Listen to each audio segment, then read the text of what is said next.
Sandbox, most powerful 39 horsepower kart, worst tires, and you can do it. It's not a smart move. Oh, nice and drifty there. This is instantly the best combination out of the 27 billion available. Consistent lack of apex there. Oh. Hey everybody, finally time to release the Kart mod. I've spent millions, no, but lots of hours on it. However, the quality of a product isn't linear with the hours you put in, so that doesn't necessarily mean all that much. But I'm still a bit confused. I'm not sure about lots of things. This is not the definitive kart sim, it's just a kart mod that I enjoyed making and I enjoyed driving, but I'm still not 100% sure about many things. I'm not claiming this is the best, the final, the definitive kart sim. However, with KartCraft, Kart Sim, Kart Racing Pro, I think this has its place. Also Genk, a very nice track that we've converted with permission and released as well. So links are in the description. In this video I will drive the free karts that are sort of standard and included with the mod, as well as do a bit of a crazy experiment with the main sort of feature of this mod. It's the Sandbox kart, where you can choose a billion or so combinations of engine, tire grip, chassis, flex, stiffness, all sorts of combinations possible. So it is basically build your own kart with an infinite number of options. So if you're into that sort of thing, tweaking, then this is possibly quite a bit of fun. Timestamps as well to get you where you want to be. There is a very large PDF file that comes with the mod, and that will tell you how to install it. Read that when you download it. It is a big document, but only a few pages are about the installation and the settings. Very, very important to read it though, because there are some very important settings. And when I'm talking about a PDF, I do be meaning a PDF. Lots and lots and lots and lots of information. Some details about kart setup, maybe suggestions, how the mod works, how it's set up. It's for those who really want to go in depth, there is a lot of information there. Installation is covered and everything is covered there, so do read it if you want more information. Genk, amazing! It's great to have a good kart track in for this mod in AMS. We need to thank some people. First of all, Gijs, he made the original track for RF2, so big thanks for your work and your permission. So Gijs, top, thank you. Dave, who did some work on the Lego cars and stuff before for making the first conversion, and then Gregory for doing most of the work. We got all the shaders, we got total revamp. We did the track surface again, so the bumps are changed. They were a bit severe. Changed some of the curbstones to 3D modeling, make it more drivable that way. So big improvements. We got the driving line with the rubber, trees updated. So Gregory did a huge amount of work, and Patrick as well. He didn't perhaps do as much, however he convinced Gregory to do the work, so Patrick gets 2 thumbs up as well. This track is well done. Gijs did a very good job, and I think we improved it a bit. However, it's not laser scanned, we don't have banking if the track has it. It's not quite perfect, but it is solid. It's quite drivable, and to me it seems like Genk. Sandbox, most powerful, OK class, 39 horsepower kart, worst tires. You can do it. It's not a smart move, but that's this Sandbox experience. You can put together your kart from all sorts of different bits and pieces, including bad combinations. So let's see how this goes or doesn't.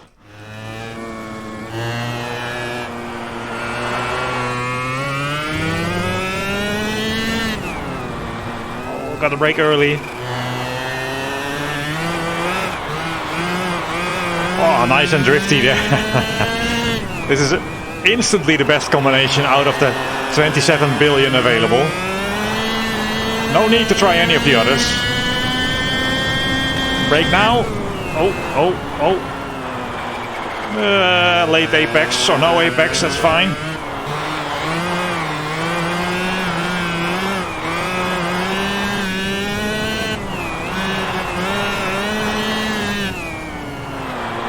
Again, no apex, that's fine, we don't need that.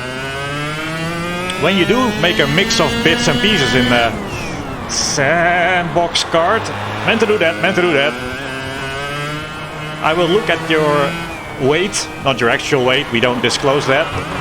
The kart weight, driver weight, tire grip, and I will adjust the braking strength a bit. So hopefully when you make a combination, I will already adjust the car setup brake strength a bit for you, so you can still lock up, but don't lock up instantly.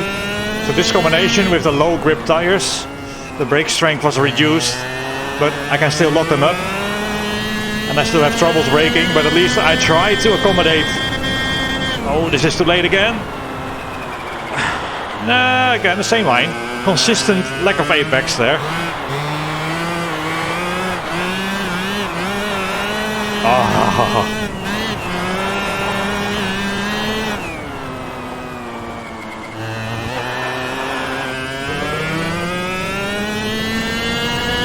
This thing goes so fast, so quickly, and then without the good tires. Gotta brake early.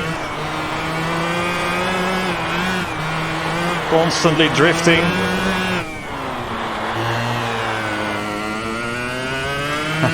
Well, you can do this, right? It's not... Oh, they should probably make a series of this in real life. Oh, it's lovely though. Oh, brake. So that's your sandbox. What not to do in the sandbox, but you can make a lot of combinations and adjustments and try them out. But as you can see, there is really only one thing. And we almost loop it. Well, sandbox. Do your own kart. Bad ones, good ones. I find this enjoyable to mess around with. I hope you do too. So I've just loaded up the mental kart, which is based on a sort of okay, it's the class 40 horsepower-ish. And this thing, it just accelerates like a rocket. So when you choose the mental kart, you get better tires and a slightly adjusted setup again, so it can cope, but your brain will struggle. So it's probably a good idea to start with the trainer, then try the quick one before jumping into this. And of course, always take a couple laps to warm the tires.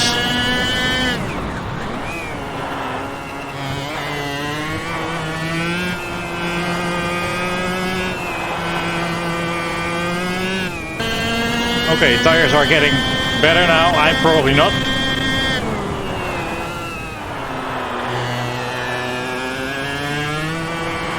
Patience, and then throttle, a bit over there. Bit more oversteer. This thing is mental. I named it for a reason. It is so fast.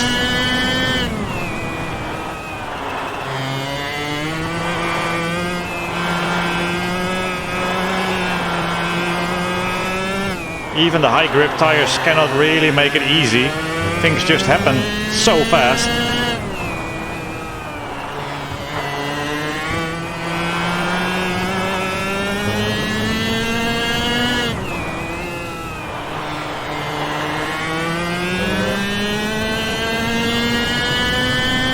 Casual 53.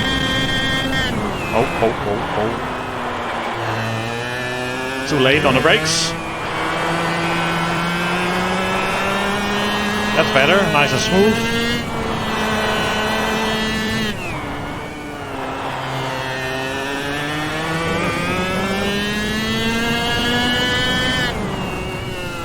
Oh, early on the brakes. Not a bad tactic though, not a bad tactic, early on the brakes, pretty good. Oh, bad line, you don't want to really go to the outside there.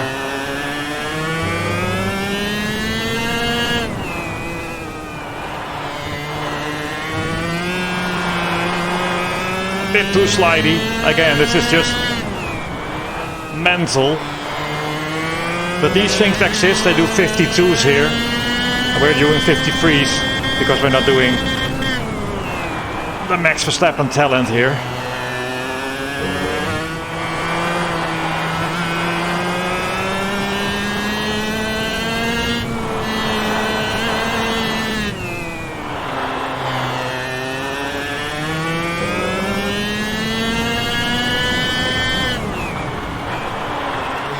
Too late. Oh.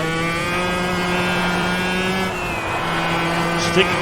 Yeah, don't quite go to the left. Pretty poor still, pretty poor. And before you know it, you're on the brakes.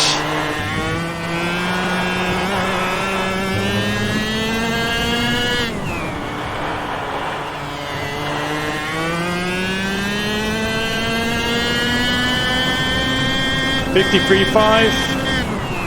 Oh.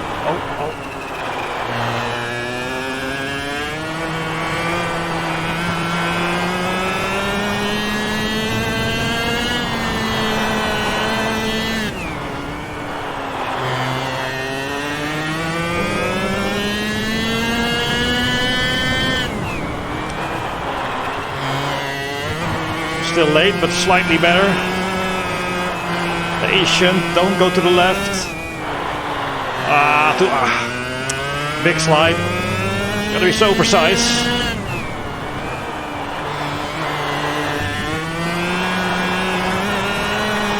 Big moment. Oh, locked our brakes. This is the mental kart for a reason. It can do 52s, but whew, this takes some practice. This is really quick. But these types of kart do exist, and 52s are the lap times they do here. So you got some learning to do if you want to master the mental kart. So now we are in the quick kart, which is sort of X30, sort of 30 horsepower. Very quick. Good tires. But not quite mental yet, we'll get to that later. But a good step up from the trainer, it's a lot quicker. So let's warm up these tires and do a couple of laps.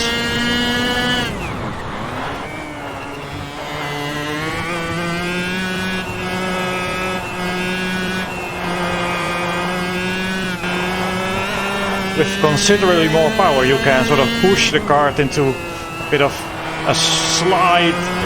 And slides, when they are too big, they do scrub off speed because they don't have 2 million horsepower. So you have to be smooth. That was not bad, not bad. Wait a little bit here at this apex here. Ow, not the curb. Have perhaps a slight lift, perhaps a bit of curb. Early on the power. Ooh, it was ever so slightly scrubby there.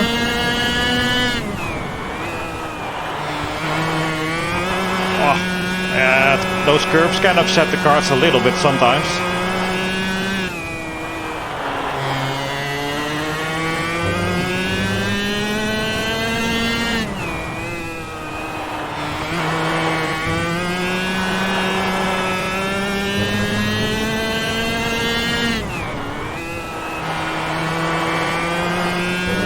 That was a pretty good final corner.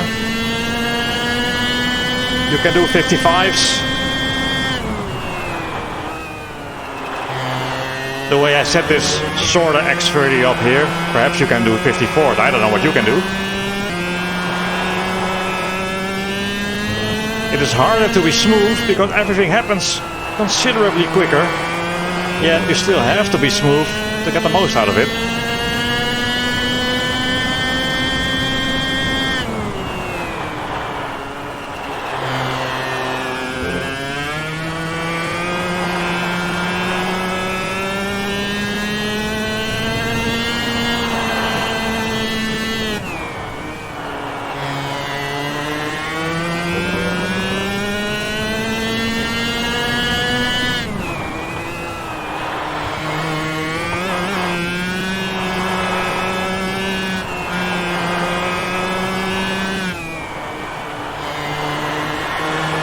Bit of a slide. Ruined the exit.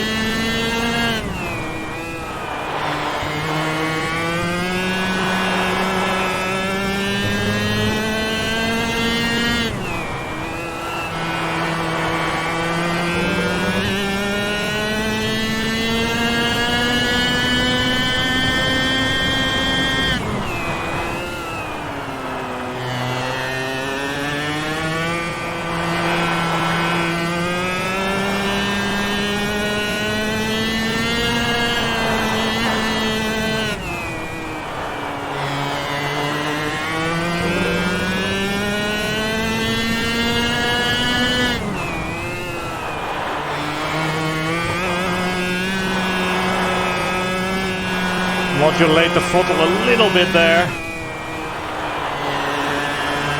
And we did have a mid-corner slide again.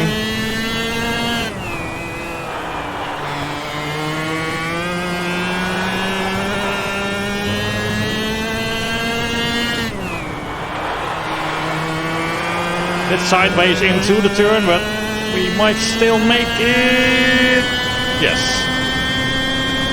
So definitely possible to go quicker, but this is a quick kart that perhaps is manageable, unlike the mental one, which we'll do now. So there are 3 included karts that are not as adjustable. So you get a couple of setup adjustments just like you normally do with sims. But all the million upgrades we have with the Sandbox kart are not here. So this is the trainer kart. We got about 20 horsepower, sort of a restricted X30 type. Hard-ish tires, but still quite a bit of grip for the power that we have. And it's still, you know, it's still a quick kart. Like when you do rental karting with your 4-stroke super heavy kart. No, this is a 160 kilo, 20 horsepower kart. That is super quick. It does do 65 miles an hour on the straight here. So it's very quick. It's just not as quick as the quick kart we will see later, or the mental kart. We're still warming up the tires.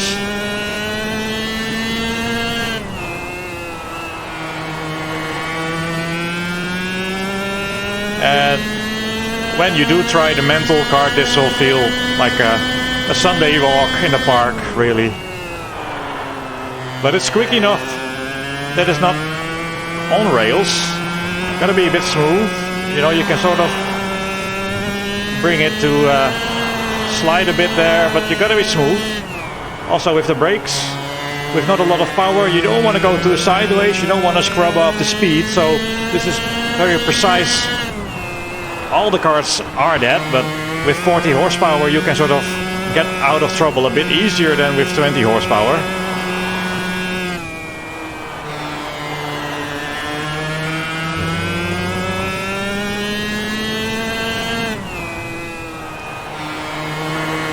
But these are your training wheels. Quite doable, I think, to drive. Fairly easy.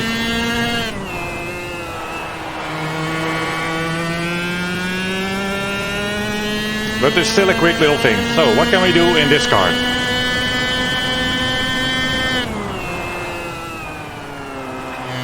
That was yeah, conservative on the brakes there. You can stay full throttle in that left-hander, no need to lift a little to avoid excess scrubbing of speed, as we might do in the quicker ones.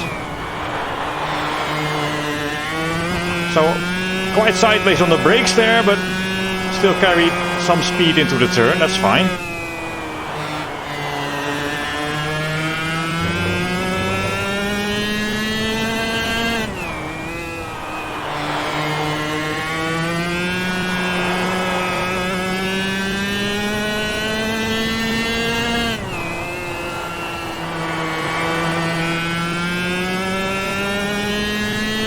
One more lap.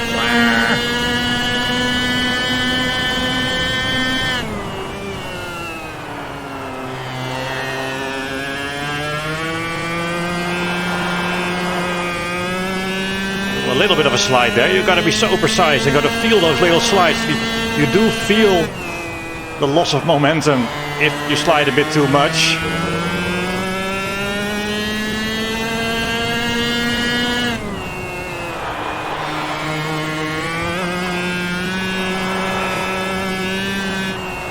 Bad line, bad line. Slide, not good. I'm not even worthy of this little kart, let alone the other mental ones we have yet to drive. Oh boy. Still negative by a few thousandths.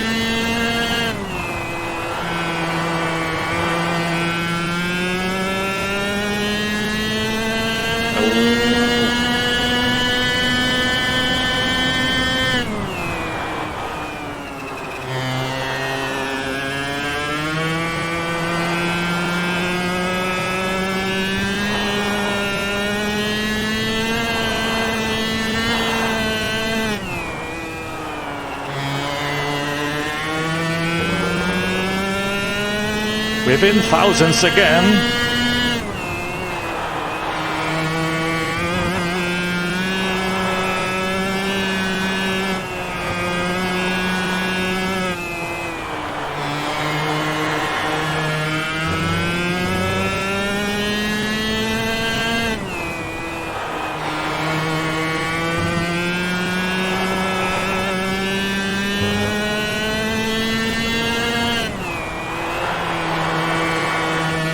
A bit too much sliding, but we are negative, so that will be a 1 minute and half a second. Can go a bit quicker.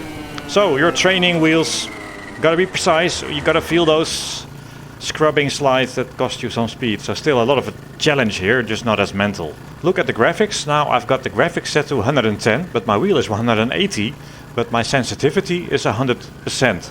So initially this seems to match.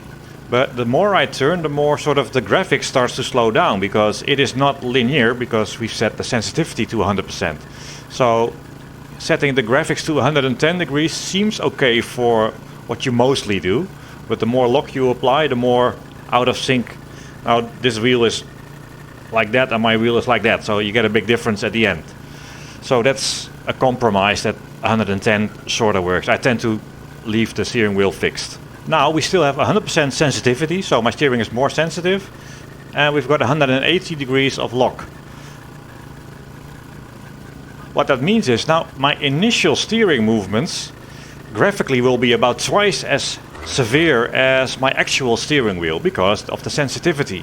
So we got the same range in the end, but the first bit overreacts the graphics. So selecting 180 for the graphics is unrealistic. It seems like we're doing twice the lock that we are actually doing. So that's why 180 is probably not the setting to use if you insist on keeping your graphical steering wheel on. So 110-ish, play with it. If you've installed it correctly, there is the mod available here, karting.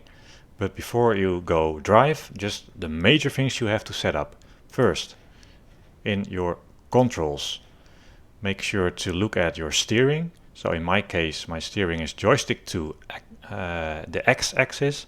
So you go to axis, you find that joystick, joystick 2, you go to the x-axis, you make sure it's got no dead zones, and the sensitivity, I'm currently at 100%, try 80, 90, 100%. This is essential to get kart-like steering, absolutely essential.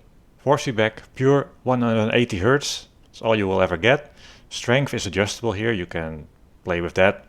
Currently have it at 88%, depends on your wheel utility as well. No speed sensitivity, all these rates at 100%. It's very important. No low force boost. Maybe if you have a really low end wheel, it ramps up the forces a little bit, but basically 0. Difficulty menu, make sure auto clutch is off. Reason, we have rear brakes only on the kart, and when they start to lock, auto clutch will sort of clutch in, which is okay, but it doesn't release the clutch properly. So you cannot really stall the engine. It will go back, come back to life. So leave auto clutch off for correct braking feel as the tires start to lock. Very important. In the display menu, vertical field of view. This is for my triple screen, whatever you like. I greatly prefer lock to horizon, 100%. Take some of the shaking, the bumpiness out of the ride. Very important setting in my opinion. Choose if you want your steering wheel, your graphics steering wheel on or fixed or off. Bear in mind that if you select the 80, 90, 100% sensitivity, this steering wheel on your screen will never do the same as your physical steering wheel. So the graphics steering wheel is merely an indication of what might be happening. When you've selected the mod, you can go to a test day, and here we have the available karts. We have the mental 40 horsepower, sort of pre-configured kart. We have a quick kart, 30 horsepower, pre-configured, not as many options. And we have a trainer kart with 20 horsepower and not as many options. And the main attraction is the Sandbox kart, which has many options. If you've also installed Genk, you should find it at add-on tracks, and there Genk karting is available. Genk has a few settings. None gives you 97.5% grip, medium is 100% grip, and max is 102.5% grip. So you can, the track state affects the grip levels quite a bit. The main attraction is the Sandbox kart. So we select the Sandbox, go to Showroom, how to install these updates, select what you want, and then there is an install button. Currently we have super hard installed, and then now I want medium, and I click install, and that button doesn't, you have to be quite on it, and then install, it will say this is now installed. That's how you do. You can scroll down, you can drag this down as well. You can scroll it down and then collapse or expand the menus. Fairly usable-ish. We have tires, 15 tires to choose from, 5 compounds from super soft, soft, medium, hard and super hard, and in 3 flavors, normal, tighter and looser. What does that mean? Tighter means that the whole kart and the front and rear tires need a little bit less slip angle to give the maximum grip, and a looser tire needs a bit more slip angle to generate maximum grip. Try them out, it feels a bit different. So the looser tire, the car tends to move around always a bit, and then a big slide is more continuation of what you were doing, and the tighter tire feels a bit more on rails until it starts to slide, and that's more like a separated thing of not sliding and sliding. Reality, nobody really knows, I don't think. So you have 15 tires, 3 flavors of 5 compounds to choose from and play around with. We have a lot of engines as well. These are somewhat from real data. However, real engines, they have different wear levels and tuning levels. So it's not like set in stone. There is a tolerance on real data, and some are not of real data. For example, the X30, there is some real data used. It's also tweaked just by video comparison. It's not going to be perfect, but it's roughly an X30. However, the advanced X30 series, I think they tune them a bit better than your average Joe who owns an X30. OK, which is an understatement, they have 39 horsepower, so we have X30 is about 30 horsepower, OK is about 39 horsepower, no real data, just went by video comparison again. We have a restricted X30, which is from some real data, and a bunch of Rotax engines. When you select these, it should be, but I haven't tested all the options, that your gear ratio is automatically adjusted to be possibly reasonable, but you may have to adjust it in the car setup still. So in a lot of power and torque variants to choose from with all these engines. You can tweak the engine overall by shifting the torque curve between 80% and 120%. So that gives you 20% more torque and 20% more power. The entirety of the curve is lifted for fine-tuning your power, getting even more or even less if you want that. 2 more engine tunings, torque bump or dip. So this focuses a bit more on the torque, where the torque happens of the engine. Now the kart engines typically have the peak torque and peak power quite close together, but this changes the shape of the torque curve a little bit, focusing a bit more on torque. If you do 110%, you get a bit more torque, but you should get the same power. And if you use 90% torque, you should still get 100% power. So this tries to look at the torque of the engine and not, irrespective of the power, but torque curves get tweaked a bit. I'm not exactly 100%. This will be super accurate, but it's individual torque and power tuning. So with power, it tries to not affect the torque too much, only around the RPMs where peak power is, it will give a little bit of a bump or a dip. So at maximum revs, you will not get as much of this gain anymore. It's the gain at the peak power RPM only. You can change the driver weight and the kart weight if you want to play around with lighter or heavier combinations. This will not just change the weight, it will change the inertia, it will change the center of gravity, it will change aerodynamic drag, it might change more things. A lot of this stuff affects more than one thing. So, and of course weight is very important in the feel and the performance of the kart. Next update is the front track width and the outer steering lock. There are 21 geometries available. So there are 3 settings for the outer steering lock and 7 track widths. So that's the outer width of the front, between 112 and 124 centimeters on the outside of the tire, and in steps of 2 centimeters, and then available at 11.5, 10 and 13 degrees of steering lock. Steering lock is a bit weird. I will insert some footage now in the sim trying to explain it a bit better, and read the manual as well if you want to figure out how it works. So ignore the steering wheel, just look at the tires. there are three options. You can choose how far the outside tire, so the one that doesn't swing back, the one that swings forward, that's your outside tire. We're steering left, that's the outside tire. How far does that turn? You can choose 10, 11.5 or 13 degrees. And you can see with this steering, like at 45 degrees, it sort of stops turning. Either your outside wheel turns 10, 11.5 or 13 degrees. And of course, the more it turns, the more direct the steering will be. You might get more oversteer more easily perhaps, or if you get too much understeer, perhaps a bit more steering is required. So choose the showroom upgrade for that. Play around with 10, 11.5 or 13 degrees on the outside wheel. The inside wheel always turns about the same because that keeps turning, right? The outside wheel stops. So whether you choose one of the three options for the outside wheel, the inside wheel will always turn roughly the same amount. So it's really a big change in Ackerman steering and the way the front tires point. In the car setup menu, you can choose 55, 60 and 65 degrees of steering, which is very weird because we don't get those angles. But I had to massage steering linkage that we have, rack and pinion, to give us kart-like behavior. And the prediction, how the game thinks how far the tires will turn, is completely messed up. So I have to tell it to turn 55 or 65 degrees, and this is what we get. So ignore the actual number, but it still sets your sensitivity. But in all cases, 55, 60 or 65, you will reach that outer lock that you choose in the showroom, 10, 11.5, 13. But with 55, the inside tire swings back like this. With 60, it swings back like that. And with 65, it swings back like that. So it doesn't change your outer tire, but it only changes your inner tire when you change the steering lock in the car setup. It's very different to normal cars. It's just the way I managed to make it sort of kart-like. And it needed a bit of explanation. The front pivot point and track offset. So the kart has this weird swinging front tires, and the pivot points where they swing, the distance between those pivot points can also be adjusted. However, it also brings the tires in and out. So 68 centimeters seems a reasonable value, standard. So if you do 64 centimeters, you move those pivot points of the front suspension in, as well as the tires. So we adjust the pivot points by 4 centimeters by going 68 to 64, and the track width, if we selected 120, it will now become 116 if we install this update.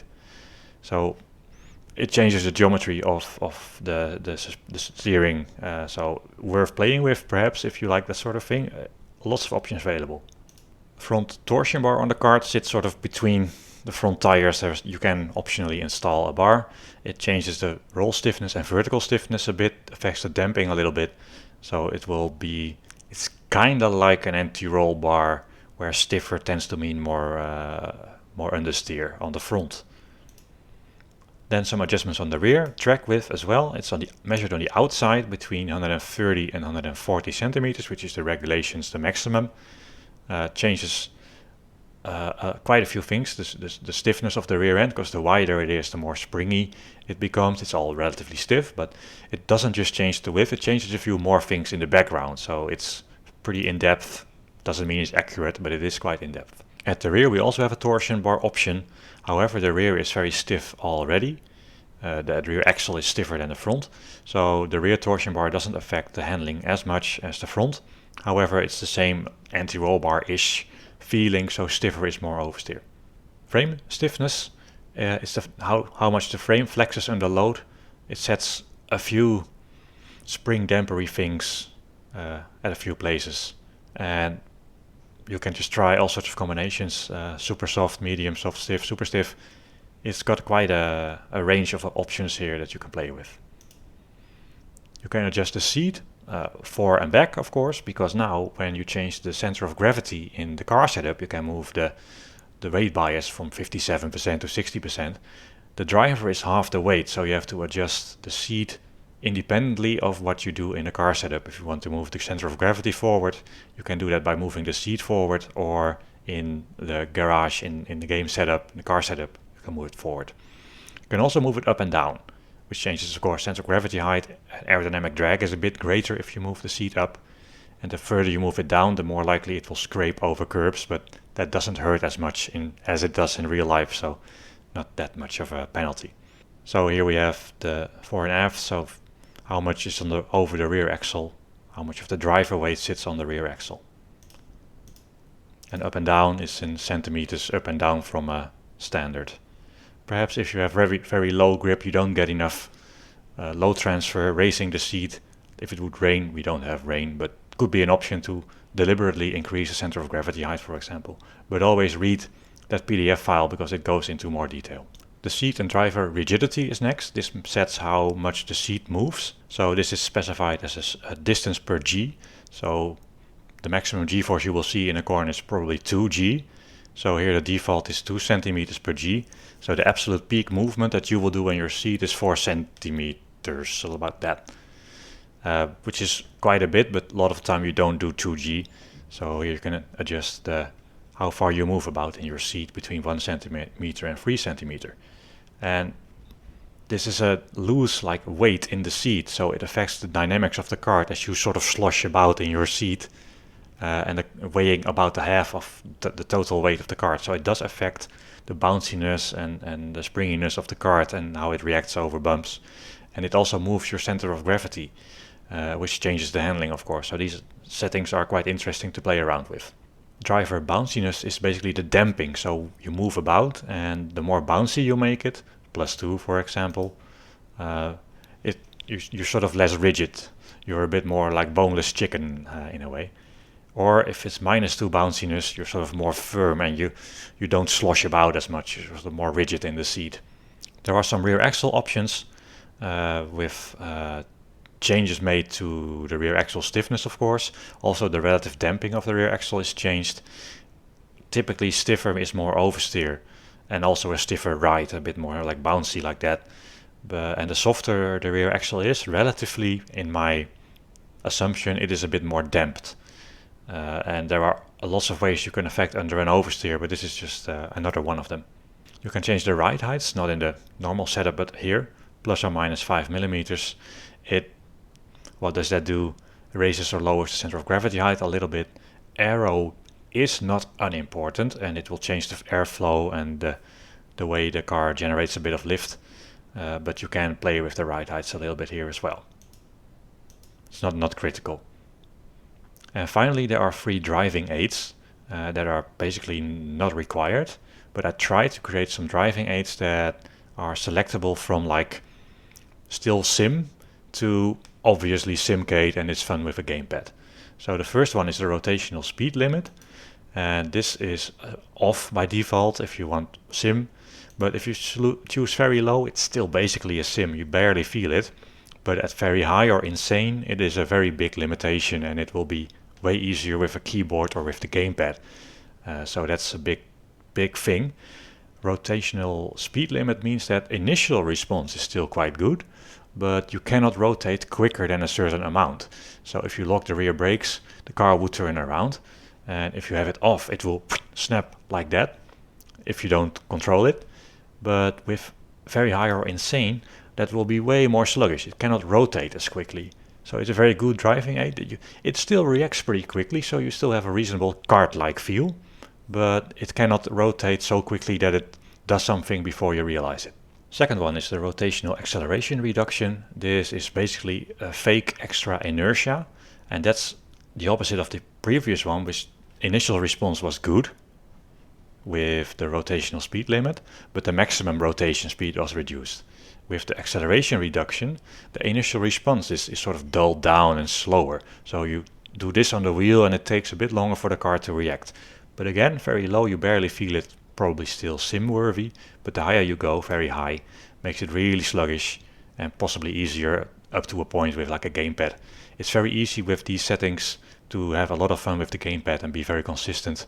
So do play around with it. And even if you're learning, you use wheel pedals, you got some issues with turning around on you, these driving aids are definitely allowed. I give you permission if you want. And finally, traction control and ABS. Now these are only active if you turn them on when you're driving. And the normal thing is with traction control and ABS, we only have 2 levels of ABS and 3 levels of traction control. and that's typically a big range. Like at low you get a little bit of interference, and at high you get a lot of interference. What I've done here with very low all the way up to very high is sort of make that available setting in the game, so TC from low, medium, high.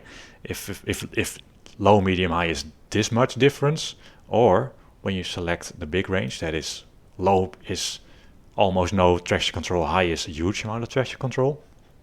If you select a very low amount here, then low is a little, and in game the highest setting is still a little. So the range where traction control and ABS operate, when you set something like very low, they never interfere a lot. They interfere a tiny bit or a tiny bit more. And when you select very high, they interfere a lot or a bit more even. So it's the fine tuning of the range where ABS and TC operate. You want to play with the gamepad, for example. You want to fine tune perhaps with a normal setting. Low is not enough and medium is already too much interference. You get more fine control. If you want somewhere around medium, you try medium, and then the low setting in game and the high setting in game are roughly around this medium. Lots and lots of options here, fine tuning the traction control and the ABS. When we've loaded the track, you will still have some options as you're used to in the setup menu. So we cannot adjust fuel. There is no tire and fuel consumption because you, the driver, is the fuel tank sloshing about. What's adjustable? Well, this boost mapping, you can leave that. Weight distribution, this is only of the kart itself. So if you want to move the driver position, you have to move the seat in the showroom upgrades. This is only for like the other half of the weight, where you move the weight back or front. The steering lock, explained earlier, weird, confusing, 65, no, it's 10, 11.5 or 13, just the way we had to set the game in order to make it do kart things. We had to fool it a bit. Differential, of course, no. Brake bias, not adjustable. We can of course adjust the brake pressure. This will be automatically done based on the upgrades you selected, so based on the tires and the weight. I will predict a brake pressure that should still be able to lock the tires, so not be too weak, and also not be so strong that a touching of the pedal will lock them up. But this will probably require some tuning on your side, so get that brake pressure set so that you do lock up the tires at full brake pressure. You don't want to be sort of lame, you want to lock them up and get that locked rear axle, but find that point where that happens at like 80-90% of pedal input. Wings, well, it doesn't really have a wing, but aero is still important to some extent. So less or more front downforce. It does change high speed, feel and corner entry a little bit, because kart is so small that even a couple kilos of force is a reasonable amount, and it will change the balance. And we have lots of gearing available, all the 11 ratios, so this is, you could probably get 10 ratios as well with the small gear with 10 gears, but this is fine enough. And over here we have some settings for the tire pressure and camber. Camber will also change the kingpin angle, which is 12 degrees normally. And in this case it's 12 degrees, but the more negative camber we use, we also change the kingpin angle, which changes the swinging front tires a little bit as well. Not as important as caster angle, adjustable.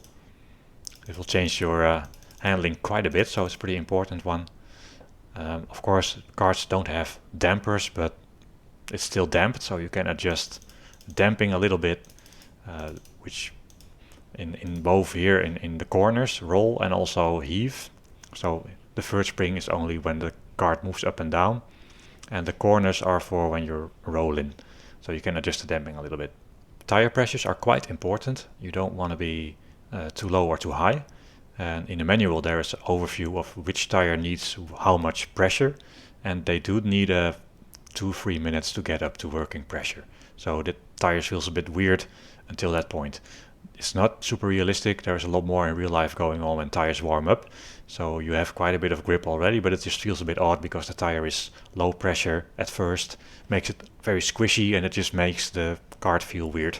So give them time to get to their operating pressure and read that in the manual. Yes, big PDF file. Find out what the pressure should be, and then of course feel free to tweak it a bit. Your main tuning here is the anti-roll bars. These are set partially if you change the frame stiffness or change the torsion bar in the showroom updates. They will change the anti-roll bar settings, but you can still fine tune them here. And this seems like a small range, but it's really a sensitive adjustment. So it works a bit like a normal car. So if you make the front anti-roll bar stiffer, you will get a bit more understeer. If you make the rear anti-roll bar stiffer, you will get a bit more oversteer. If you make it softer, you get a bit more understeer. Small range available. So if this doesn't cover, if it's still too oversteery, you can go to the showroom upgrade and look for a softer rear axle or a stiffer front torsion bar, for example, if you want less oversteer. Lots of options available. This is fine tuning, but like I said, it's still fairly sensitive to your small changes. So combining the showroom upgrades and the menu here, we have an insane amount of changes you can make. But like I also said, it doesn't make the sim perfect. It just gives you a lot of options to hopefully get to a point with the upgrades and perhaps also with some driving aids, whether you're super serious with a wheel and a direct drive wheel and load cell pedals, or you want to have some fun with the gamepad, should be some settings in there for you. For gamepad settings, I would recommend using all these rates at around 50%. And you can experiment with some 50% speed sensitivity as well. This slows down the response of the steering and the pedals, because you can go instantly with your little thumb stick, and this slows it down a little bit, but it's still quite direct. And of course, pick ABS and TC, and don't forget to enable ABS and TC with the assigned controls or here with the difficulty menu, because you can select in the showroom upgrades, but if it's off, it will be off. What about your wheel setup? Well, of course, I'm lucky to have a direct drive wheel. I'm setting it typically for a lot of hours only at 50 Newton meters, which is doable. Always use 180 degrees. You can use less or more, but there are ways to adjust it in the game as I've showed, so this is probably a good setting. However, I do use quite a bit of damping and inertia. Play around with that. You really want the wheel to feel quite heavy on its own even before the game is loaded, because the steering you do in the game is only like this, and you need a lot of damping and inertia to make that sort of a bit heavier, and it makes it possible to drive the kart in a very controlled way